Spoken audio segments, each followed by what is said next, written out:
お姉ちゃんが来た。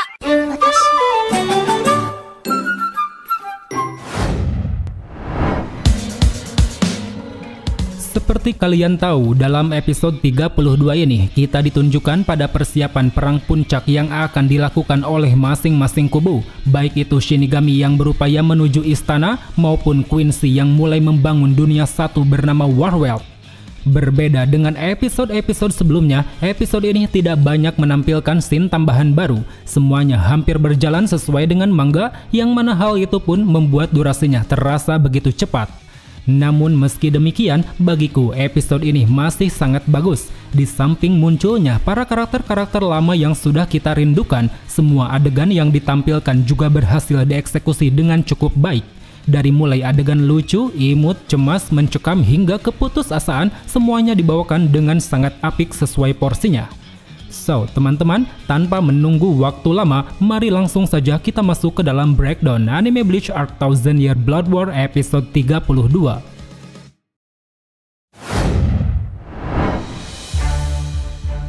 Episode ini mengadaptasi 4 chapter sekaligus, yaitu dari chapter 625 sampai chapter 628. Mengambil judul di chapter 626, episode ini berjudul Kelahiran yang Suci, merujuk pada aksi Yuhava yang telah menciptakan pondasi dunia baru bernama Warworld, yaitu dunia satu tanpa kematian. Dan berikut adalah ulasan yang bisa kita bahas di episode 32, di antaranya aliansi Shinigami, Arrancar, dan Fullbringer. Di awal episode, kita ditunjukkan pada sedikit scene tambahan baru, yaitu mengenai cara Urahara untuk mengumpulkan Reiatsu semua orang di laboratorium. Terlihat dengan memberi semua orang sebuah benda seperti bola, akhirnya pintu menuju ke istana akan segera tercipta secara sempurna. Kemudian setelahnya, adegan pun hampir selaras dengan manga, baik itu terjadinya guncangan hebat di Soul Society, terangkatnya Vandenreich ke atas langit, pintu menuju istana yang perlahan memudar, kelompok Visor yang datang untuk membantu memberikan Reiatsu, Mayuri yang menggunakan alat ciptaannya untuk memperbesar lagi Reiatsu semua orang, dan terakhir terciptanya pintu menuju istana secara sempurna. Dari sekian banyaknya adegan, ada dua scene berbeda yang ingin kusorot. Pertama, yaitu masih adanya gumpalan hitam Soul King yang ikut terangkat bersama bangunan Vandenreich, dan kedua, lagi-lagi kita ditunjukkan pada kondisi tubuh Ukitake yang rupanya masih belum tumbang. Entah apa maksud dibalik kedua shot ini, apakah ada maksud terselubung di dalamnya, ataukah hanya pemantik biasa untuk membuat situasi genting semakin terasa? Kita tunggu saja kelanjutannya di episode mendatang. Oke, terlepas daripada itu, kini di tempat Ichigo berada, kita akhirnya ditunjukkan kembali pada sosok Grimmjow yang muncul di episode sebelumnya.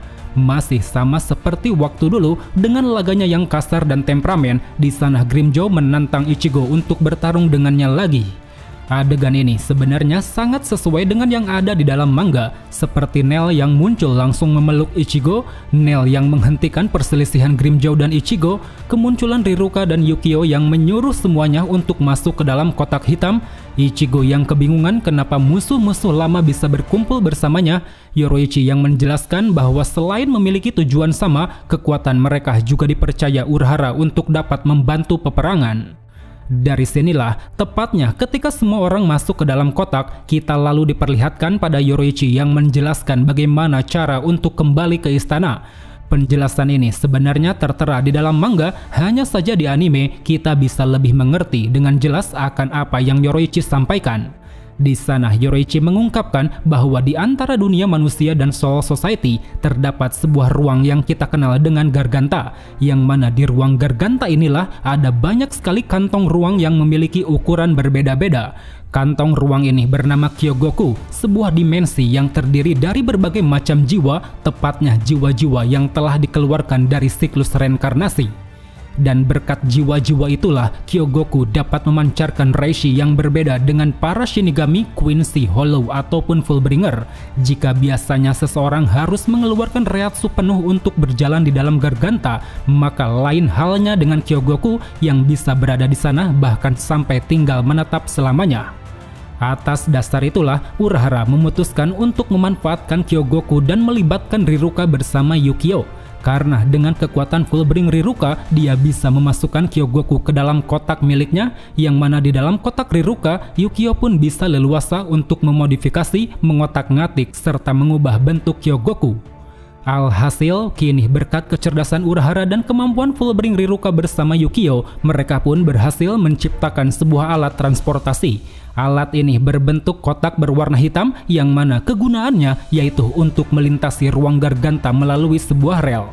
Dan dengan penemuan ini, kelompok Ichigo bisa pergi menuju istana melalui ruang tersebut tanpa menguras banyak energi. Mereka hanya perlu mempersiapkan diri untuk melawan pasukan Yhwach. Terlebih sebelumnya, Yoruichi juga telah memasang paku Garganta di istana utama, sehingga dengan begitu alat transportasinya secara otomatis akan menuju ke tempat tersebut karena memang diketahui paku ini berguna untuk menentukan titik koordinat dari keluarnya gerbang Garganta.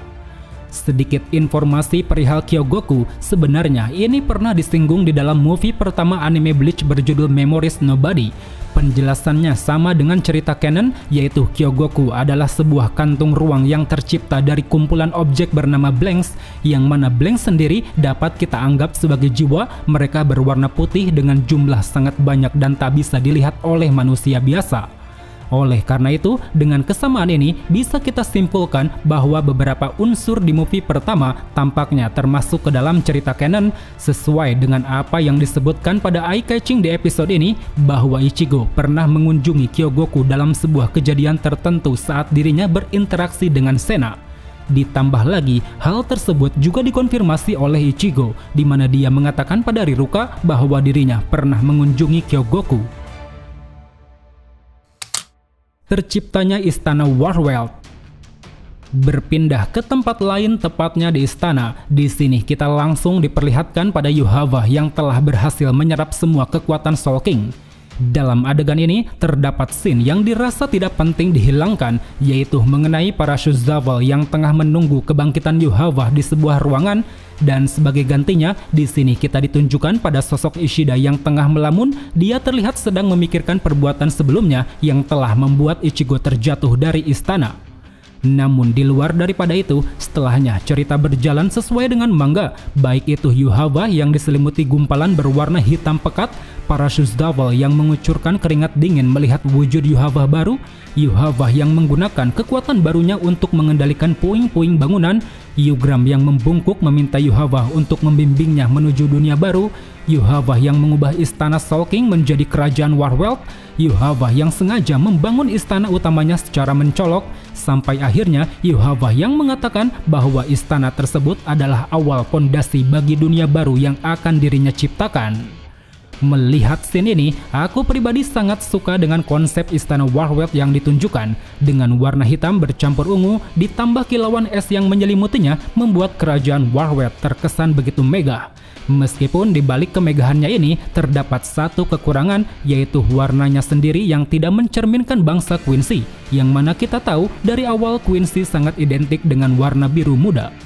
Terlepas daripada itu, di sini aku cukup tertarik dengan perkataan Yhwach yang menyebut Yugram sebagai anak pertama. Hal itu dikarenakan sejauh ini Yhwach telah menyebut beberapa sosok yang memiliki hubungan erat dengannya, seperti Ichigo sebagai anaknya yang terlahir dari kegelapan dan juga Uryu Ishida sebagai sosok pewaris tahta Raja Quincy.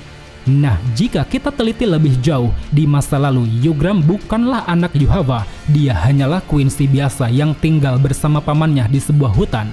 Awal pertemuannya dengan Yhwach terjadi ketika Yugram berumur masih kecil. Di sana Yhwach menyebut bahwa Yugram adalah separuh dirinya, sosok Quincy yang sama-sama memiliki kekuatan untuk memberi dan berbagi. Karena itulah mungkin Yhwach menyebut Yugram sebagai anak pertama, secara dia telah mencari Quincy yang memiliki kekuatan tersebut selama 200 tahun dan ketika menemukan Yugram, dia pun langsung mengangkatnya sebagai tangan kanan di dalam pasukan Stand Ritter. Kemudian untuk kasus Ichigo sebagai anak yang terlahir dari kegelapan, mungkin Yhwach mengatakannya karena Ichigo adalah Shinigami. Secara kita tahu, Yhwach sangat memandang hina bangsa Shinigami atas perbuatan buruk mereka di masa lalu. Sedangkan untuk kasus Uryu sebagai pewaris tahta Raja Quincy, Yhwach melakukannya karena dia tahu bahwa Uryu adalah Quincy terakhir yang berhasil selamat dari kekuatan Ausfahlen, meskipun pada faktanya ayah Uryu yaitu Ryuken juga selamat dari kejadian tersebut.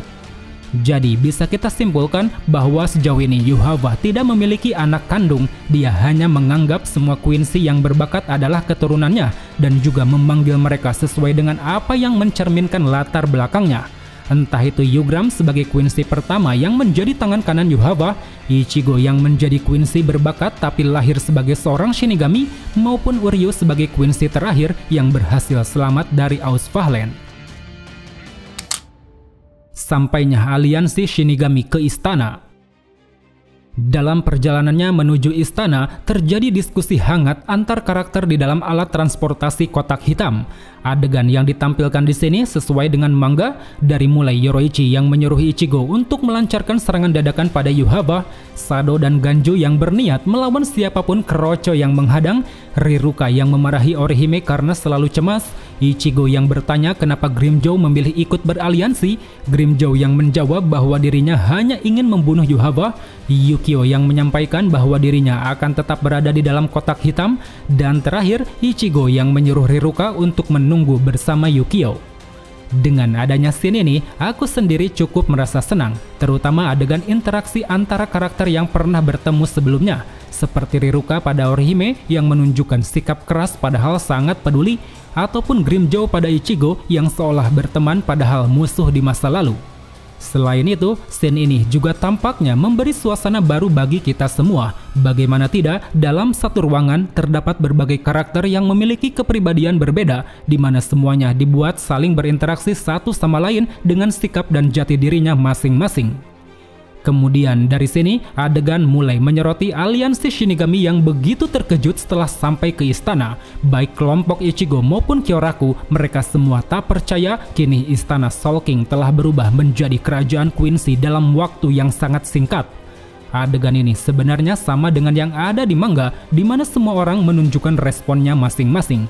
Seperti Yoroichi yang langsung percaya karena terdapat paku Garganta di sana, Urahara yang yakin ini adalah titik koordinat istana Soul King, Kyoraku yang menyimpulkan jika istana telah jatuh ke tangan Quincy, Busby yang tampak kesal mendapati kesuksesan rencana Yhwach, dua bersaudara yaitu Yoroichi dan Yushiro yang saling merasakan reaksinya masing-masing, Byakuya yang sadar jika tempat ini dirancang untuk melemahkan para Shinigami, sampai akhirnya Kyoraku yang memberi komando untuk melakukan penyerbuan. Dari banyaknya scene yang disajikan di sini, aku pribadi lebih tertarik pada ungkapan Byakuya yang mengatakan bahwa sangat sulit memanipulasi Reishi di kerajaan Warwell. Hal tersebut dibuktikan dengan Yushiro Shihoin yang hampir saja terjatuh karena tidak bisa menciptakan pijakan kaki Reishi. Atas dasar itulah Byakuya menyebut bahwa saat ini istana sepenuhnya berada di genggaman Yhwach, baik itu tempat, singgasana atau bahkan Reishi sekalipun, semuanya dapat dia kendalikan sesuka hati. Dan akibat daripada itu, kini pertempuran akan sulit dimenangkan, di mana dengan tingkat kepadatan Reishi yang sangat tinggi, Quincy akan menjadi lebih kuat, sementara Shinigami untuk mengendalikannya saja mereka tidak bisa. Akhir dari episode ini pun lalu ditutup dengan menyoroti Yhwach dan para Shuzzable. Sambil membungkuk di hadapan Yhwach, Yugram memberitahu bahwa Ichigo dan Gotei 13 telah datang. Karena itulah demi bisa mengantarkan Yhwach menuju dunia baru, dia pun lantas meminta izin untuk menghabisi mereka semua. Menilik dari kesiapan yang ditunjukkan kedua kubu di sini, baik Shinigami ataupun Quincy, kita semua tentu merasa tidak sabar dengan episode yang akan datang. Secara dalam episode ini, kita disuguhkan dengan berbagai macam pemantik perseteruan seolah-olah menunjukkan bagaimana ngerinya pertempuran besar yang akan segera terjadi. Well, teman-teman, mungkin cukup sampai di sini saja untuk ulasan breakdown kali ini. Jika ada yang salah atau ada yang ingin kalian tambahkan, silahkan tulis di kolom komentar. So, sampai jumpa di video selanjutnya. Salam Bleach Lovers.